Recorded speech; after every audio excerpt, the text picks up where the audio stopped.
die Ausstellung und überhaupt das ganze Konzept des Preises, auf dem diese Ausstellung aufbaut, hat Lenka Žižková ins Leben gerufen, die Kuratorin, die ich hier auch ganz herzlich begrüßen möchte. Guten Abend.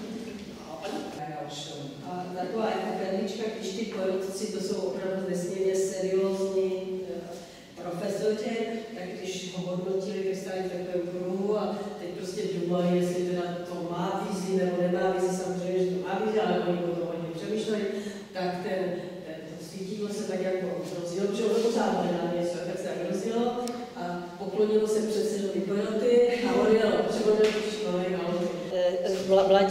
mladí designéři renovovali ty modely z let 66. do současné podoby a ty se taky vyrábějí, vyvážejí, chodí v nich půlka národa. Und wenn es Ihnen die Ausstellung gefällt, können Sie es gerne auch weiter sagen. Sie ist hier bis zum 12. Oktober noch zu sehen. Vielen Dank und schönen Abend.